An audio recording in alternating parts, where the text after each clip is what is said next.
So here is how we're going to play this game. I have few questions. I'm going to pose them. In the interest of time, I would like to go around and give an opportunity to each of the speakers to be fair. Okay?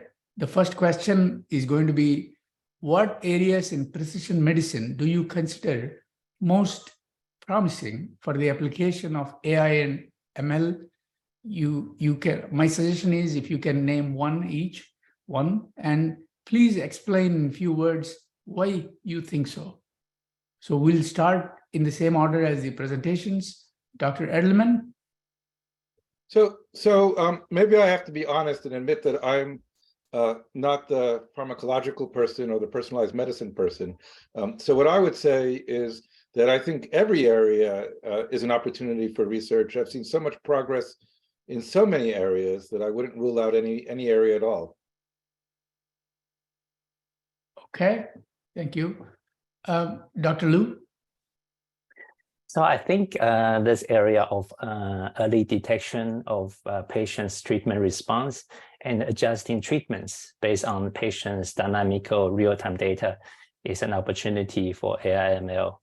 And the reason why I think this is that we have seen a lot of advancements in technology that enables, for instance, liquid biopsies, wearables, continuous monitoring devices, and these open up opportunities for large amounts of data and very rich information. And I think in the future, such rich temporal data opens up a lot of opportunities for individualizing treatments in a timely manner. Thank you.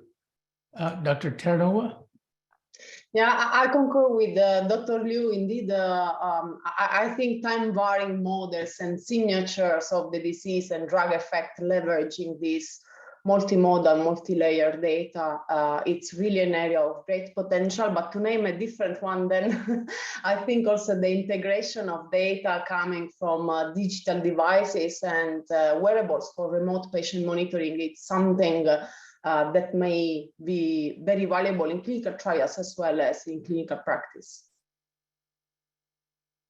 Dr. Korsbo? Okay, I can just agree as well. I think one of the more promising areas is indeed the ability to process streaming data as it comes in and to be able to utilize even weakly correlated data that comes in and can be informative of the disease.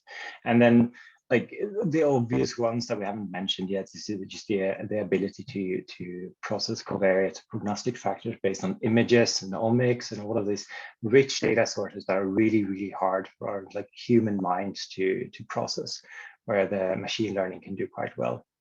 But I agree that the stream of data idea is where you continually update the treatments to a patient based on multiple sources of data coming in at once. That's the core thing, I think, where we can have a huge benefit. All right, Mr. Goyal? Yeah, I agree with all the panelists that wherever we have data that is changing over time, machine learning is very amenable, or generally AI is very amenable to solving problems using such data, which I don't think current methodologies are equipped to do.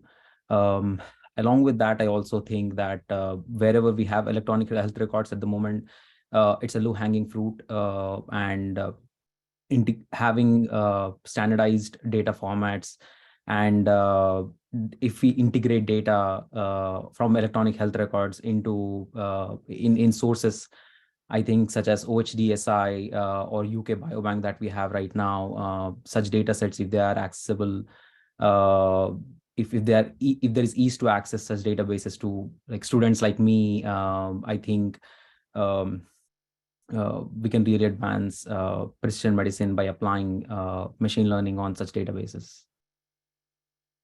All right, Dr. Su? Sure. I think this is a great question. I remember early years when we talk about precision medicine, we say we needed to find the right patients in the right timing with given patients with the right dosing. To me, the most important question is to identify right patients. What does that mean? That means if an individual patient walks into the clinical and the physician will identify what is the appropriate treatment for this individual patient. I think that's the most challenging and the question that probably requires a lot of input beyond what we're doing for current practice. I just want to give one simple example. Remember, for depression patients, if I remember correctly, when patients really walk into the physician's office for the very first time, 40% of the chance they're not going to get the correct treatment for that individual. The physician has to go through iterations of try and error in order to get the right patient, the right medicine to this patient, because the current practice is that you needed to look at the patient response and then based on how patient responded to treatment, then you determine what is the appropriate treatment for that individual patient. That takes a long time. It usually takes a few months before you can identify what is the appropriate treatment for that individual patient. I think that's where we see the big demand for AI and machine learning approach, because we can potentially integrate a large amount of information by using this machine learning algorithms, and so that we can really help it to speed up the selection of appropriate treatment for our patients. Okay. There is a question in the chat that might be relevant to here. I hope you can give me more spicier answers and provocative answers, otherwise I will change my questions to extract something from you. The question is from Leon, who's asking, in a nutshell, this is great to use the data, but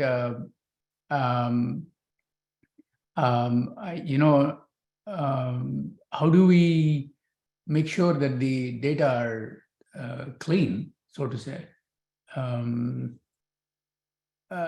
Because these are real-time data from patients and different sources, not necessarily your kind of quotes.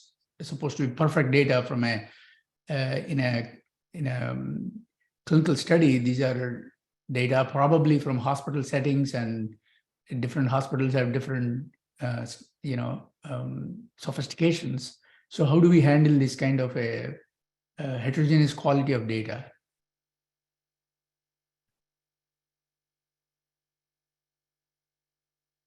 I have a kind of imperfect answer, but of course, any answer is going to be, in the end, it depends, right? I mean, I'm not going to put a foolproof answer up, but maybe a kind of methodology that could help.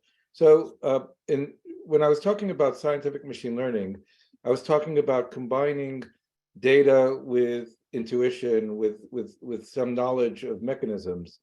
And we found in some of our more sophisticated approaches that if you, once you sort of, it's sort of a long story, but if I had to sum it up, somewhere in the middle, you stick a neural network in, but that's not the end of the story. Then we actually take the neural network out of the learning process, and we replace it with terms that we believe make some sense. So we use the neural network as a bootstrap, but then we go and say, that's kind of telling us, oh, maybe this is the right mechanism. It kind of makes sense to me. And then you put that in. And so what does that do? It doesn't give you any guarantee, and anyone looking for a guarantee is probably going to be disappointed, but it does, it's a methodology to give you more confidence. Any other thoughts? My own, oh, sorry, go ahead.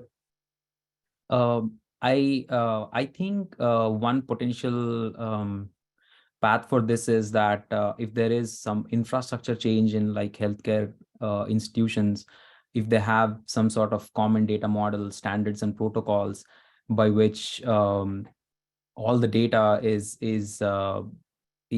stored across institutions, I think using such infrastructure will facilitate the utility of AI/ML, I think, which is not present at the moment, but addition of this would definitely, I think, make it much more easier for AI/ML to for us to exploit AI/ML for precision medicine. Yeah. So my own editorial comment here would be that I don't think the audience should walk away from this workshop thinking AI/ML is a substitution to everything else that we have done for the past 100 years.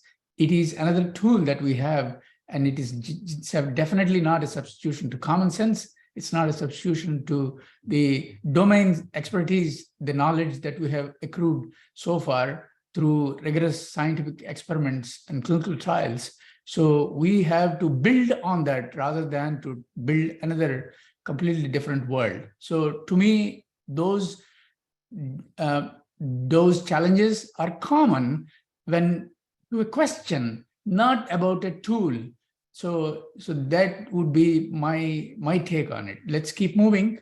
My second question here is, what are the triggers for considering AI/ML approach to solving a precision medicine problem? Meaning, at what would be the trigger where you say, let's consider bringing in precision medicine as a solution, rather than saying that, oh, that's the sexiest thing we have right now, so let's bring it in. So we'll do the reverse order now, Dr. Zhu.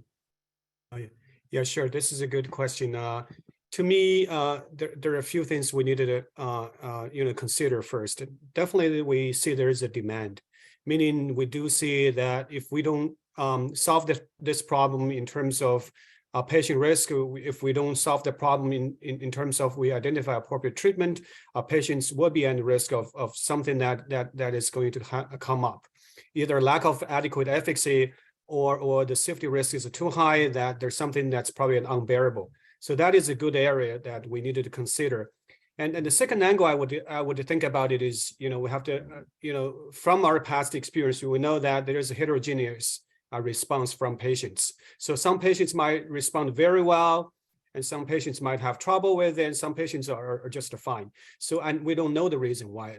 We don't know the reason why, meaning that we cannot find a single reason that can easily explain what's going on there. There might be some pattern, but we're not sure.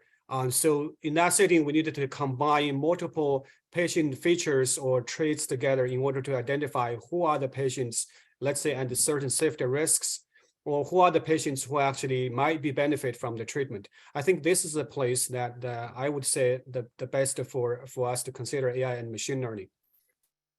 All right. Yeah. Any other thoughts? Who wants to go next? Can go. I have additions. I agree. Marginal benefit of precision medicine in that particular disease or for that particular treatment, that's one thing, absolutely. The availability of data that could be useful or that could have complex features in it that is hard to grasp without the use of machine learning, that's another thing. A third one, though, is also how hard is it for you to construct the model? If the cost for you to generate that model, that precision dosing model, is really low, in that it doesn't take you much to go from the model that you had before to just adding a bit of extra precision into it, then like why not just go for it, right? So I think that is also a consideration. If the bar is set really low in order to achieve precision dosing, then that is also a factor. Do it more often. I completely agree, and indeed, another area where that will trigger, from my point of view, the use of AI machine learning is automation and efficiency, right? So whether we have a problem that we can automate, definitely these approaches can provide benefit. But I fully agree that also should be fit for purpose and with a clear context of use, right? Because you want this the adoption of these methods to be really valuable and provide more benefit than others, more simple conventional approaches. So. All right.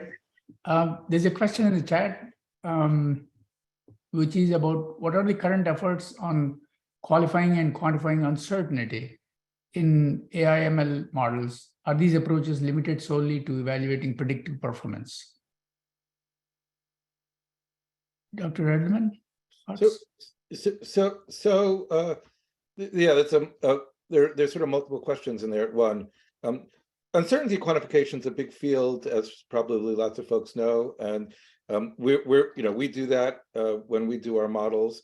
And so in particular, we have the ability to put some error bars as any good scientist would do. What you can do with the software that we have is propagate these error bars all the way through a computation. so that you have these initial error bars, and then you find out, in the end, what are your error bars. Now, of course, anything is only as good as the model and as your uncertainty to begin with, how certain you are about how uncertain you are, if you will, if that makes sense. But this is something that we worry about. Dr. Korsbo, Dr. Liu, any thoughts? I agree. So uncertainty propagation, like Alan is talking about, one interesting field. Another thing that you can do is also take the leaf out of the statistics books and do Bayesian analysis or something like that, something that inherently quantifies the uncertainty in all of your parameters, or that tries to probe this landscape of potential solutions given the data that you have access to.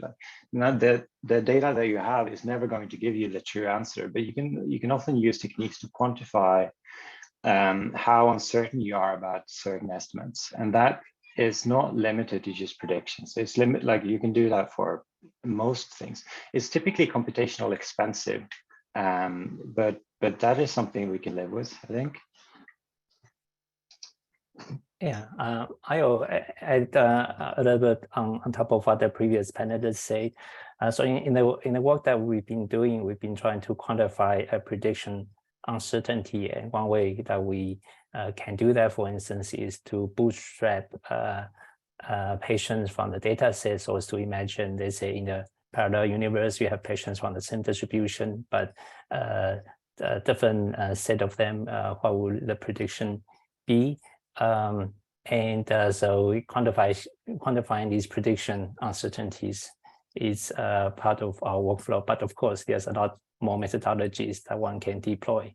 I would also add that I think one benefit of machine learning is that it's not as much assumption driven. Oftentimes with existing parametric models, you are making very fixed assumptions on the form of the relationship. And so by moving away from that, I think we can let the data speak more for itself rather than being hard-coded by prior assumptions. All right, so we'll just do a couple of more questions. One of the questions, Dr. Zhu, if you can start thinking about this. How do you envision machine learning enhancing the approach of dose optimization, accounting for the relationship between several efficacy and safety endpoints? Sure. So this is probably we've been doing as a general pharmacometrics approach also. We'll always try to find optimal dosing for patients in terms of their efficacy safety profiles. And machine learning does provide additional tool allowing us to do further. Especially we can, especially we can count for some of the patient characteristics into consideration. In that setting, we would be able to, find out what is an optimal point that can be helpful for us to determine dosing. Especially we can use that, for example, to help trial design, or even sometimes we can identify the dose directly. I think those are all possible approaches, even though we haven't seen too much from machine learning type of submissions, but I think this could be one of the applications that machine learning and can be really helpful. Dr. Terranova, any thoughts? No, I completely agree with what has been said. I see indeed there are some techniques like reinforcement learning which can be used for precision dosing solutions. Yeah. Thank you. We'll do one more question, and I would like to alert Dr. Liu and Dr. Korsbo. This is in line with what you presented, which is what do you see are some fundamental differences between applying scientific machine learning to discover mechanisms from biological systems versus other physical systems? What benefits can AI provide? Is a question from the audience. You don't both don't go at the same time. Versus other physical systems. I'm not sure what the comparison is about here. If it's comparing the machine learning augmented approach to the non-augmented one, that's one question. Assume that is the question. That is the question. Yeah. Okay. Yeah. Okay. So okay. So comparing when you think you have some known mechanism, you encode the mechanism into a model, and then you run with it. Either that, or you use some machine learning inside of there. I think they're not mutually exclusive in that with scientific machine learning, you can encode everything that you understand about your system. You know that the T effector cells and the T regs are interacting. You know some of the things that are important for the outcome. And then there are some gaps where you don't really know what the function is, or you might not know which parts interact with one another, and you can identify that, or you can know which entities in the body does interact with one another, but you don't know the functional form of that relationship. You don't know how to approximate that relationship. And so there you can still encode a lot of your understanding. You can encode like how the information should propagate through the system, and that this cell communicates to that cell, communicates to this cell. And then you can be entirely transparent about saying, I don't know what the function should be that does this. And you let the data speak for itself there. And again, with as Alan pointed out, there are techniques to then go even further. And especially in these kind of scenarios, you might be able to identify and say that the neural network, or the universal approximator that you used, it ended up approximating a certain function. And now you can ask yourself, what was the equation form of that function? If we are to squeeze that neural network into a framework that we can understand, into a set of equations, the Imax function, the linear function, the bilinear functions, if we define a set of allowable functions, which one of those combinations is the most appropriate fit for that neural network? And then you can, as you said, use the neural network as an intermediate step to identify mechanisms that you might have a clinical understanding about. If you see an Imax function, you see in the clearance, or in some, like you can build up this hypothesis that maybe it is an enzymatic event where something is saturated. So I don't see it all as either or. I see you can do all of it, and as soon as you're fairly confident in some interaction, encode it. If you're really not comfortable with something, then see if the data can do a better job at like bringing that out than you can by just guessing. All right. Dr. Lu? Yeah, I see some differences between physics and biology in that, for instance, physics, one can derive things from first principles, and there are ideas like symmetries and so on that are underlying these concepts. In biology, you have phenomena occurring at very different scales, at the cellular, organ level, patient population. So this is part of the challenge, that there is likely no simple fundamental equations one can write down to derive everything else.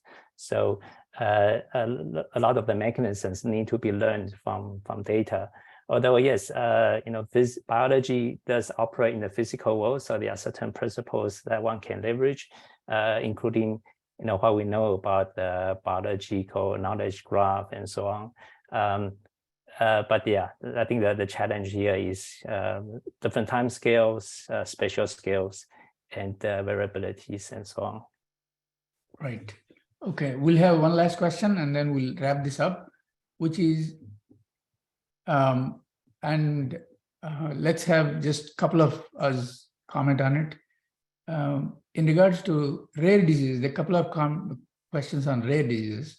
The availability of data might be limited due to small patient population. Will that hinder the applicability of this approach?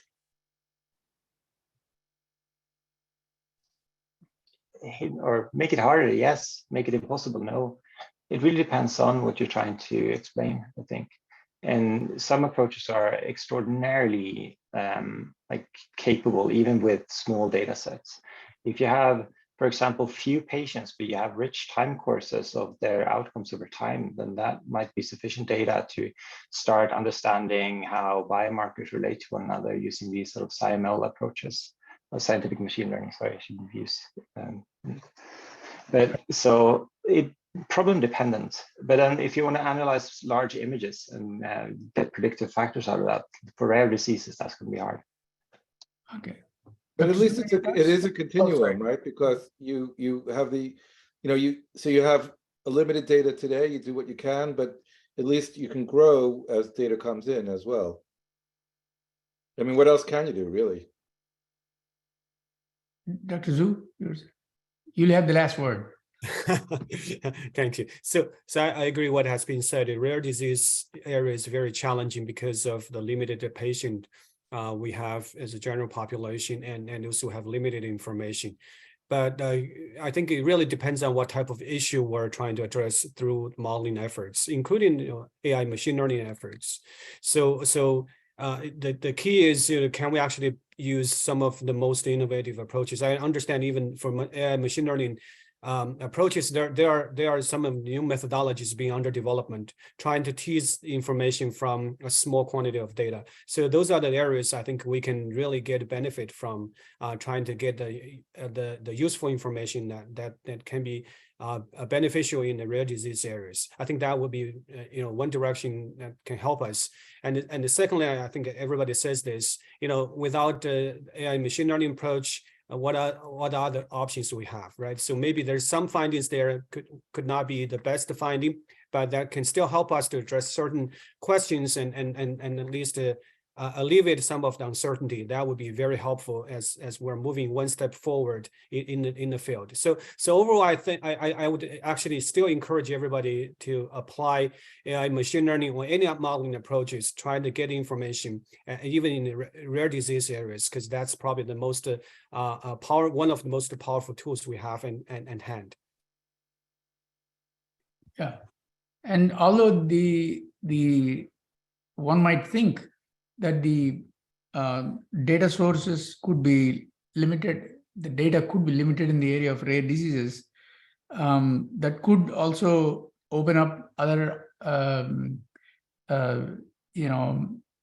approaches in terms of maybe building consortiums or having the HHS giants like NIH, FDA, who might have more data from across the programs. They still can leverage the variety of tools to extract the information. So we don't have to always think that the data are limited. It depends on who, I guess it is, you're talking to. Then we have just a couple of more minutes. Any closing thoughts?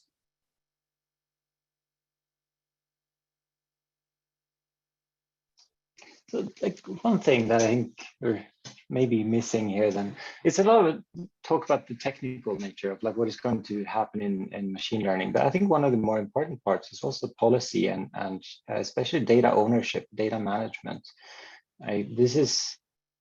We depend on data, or we can make do with what we have right now.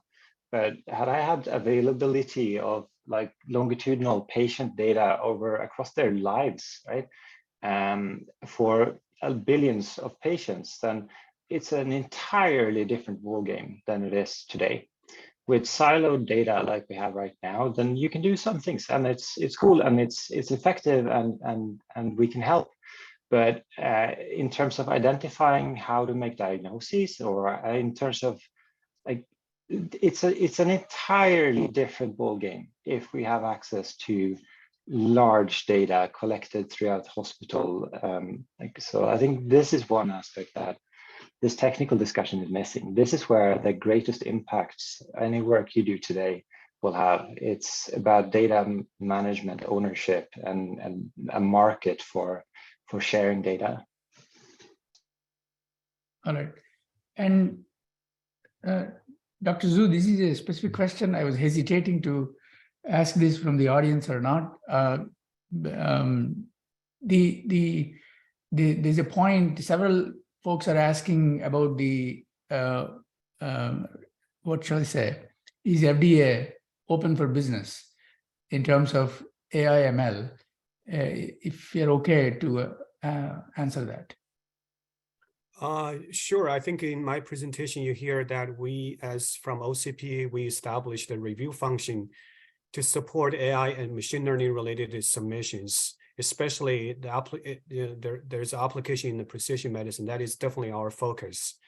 So so the general answer is yes, that definitely we're interested in the most and latest innovative tools that, including AI machine learnings, which can be utilized to enhance our trial design, improve our future patient care, all those potentials. We're trying to work with our community together and trying to explore the usage of this novel tool and for the sake of our patients' benefit. So the short answer is yes, but depends on your final usage. Some of the AI machine learning tools, if you're trying to develop this as a companion diagnostics, then we needed to collaborate with our CDRH colleagues, because that's where they are going to, approve and work on those algorithms.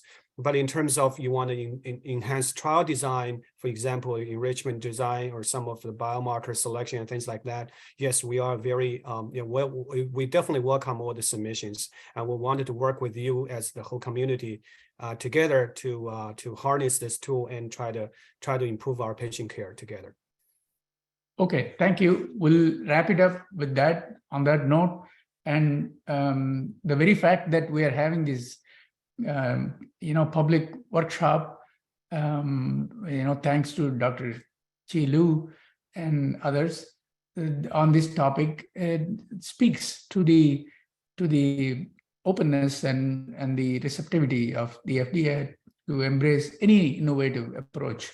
That's, as an outsider, my read of this event. So with that, thank you very much, all of you. You have taken a lot of time to put the talks together and record them, and then be here to participate in the panel discussion. I am sure the audiences will probably find you wherever you live and ask more questions after the workshop. So thank you, and we will proceed with the next session.